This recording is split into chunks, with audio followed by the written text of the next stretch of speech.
Hello everybody, this is Maniac4Bricks with a Philly Brickfest mock. Not only one for Philly, but recorded at Philly. This is a glow zone mock that I developed over the past 2 weeks and trying to make a flying plane sort of ride where each of these move around and they'll get to move up and down. Also kind of like an octopus ride. I don't know what the official term is, but I have seen ones before where it's in the shape of an octopus and each arm would be, you know, a tentacle or something like that for those. But let's see how it does. Even though all the voting has already been done and I didn't have a chance to win in the first place. Let's bring it under and up around. Try not to hit Brickstar's mock in the process. I'm just gonna stick this in the middle of it so people can think it's his. And it is battery operated, power functions, simple, small motor.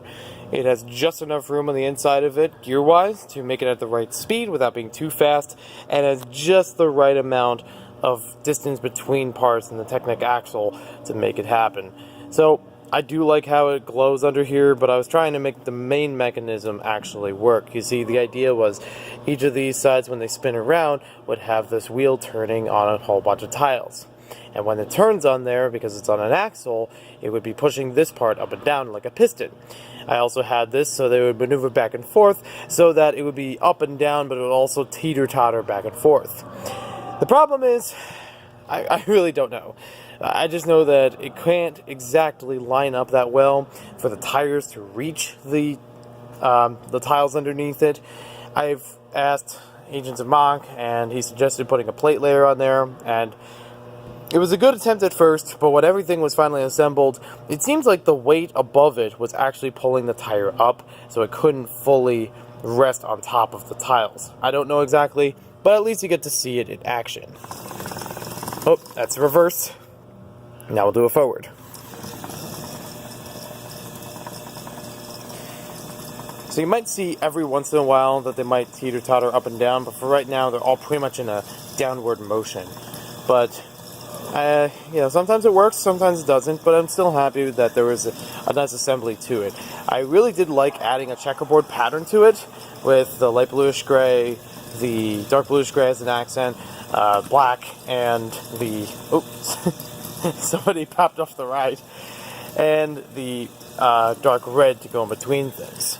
But I was honestly hoping that more would happen. Oh, and actually a lot more is popping off of here. I guess it was just enough that they weren't quite connecting, but I'm not entirely sure. It's an attempt. It's to say, hey, I actually decided to make a glow zone mock this year, and it's almost done. Well, I don't know how much it's going to make it beyond Philly Brickfest. It was kind of hard to make it here as it was, but it's, you know, it is what it is. So here we have it, and it's just tearing apart. Thank you for watching this video. Hope you guys enjoyed it, and we'll see you next time with more LEGO videos. Let me know in the comments below if you have any suggestions as to how we could have improved this mock all over time. Maybe there is some better way for it to attach to the center and to the sides. I'm sure that if I used different pieces along the bottom for where the wheels are, they would have probably worked a little bit better. We'll see you next time with more LEGO videos, and there'll be definitely more LEGO mocks in the near future. So I'll leave it off with one last run. Backwards. Alright, so now there you can see kind of like how some of them are leaning up and down.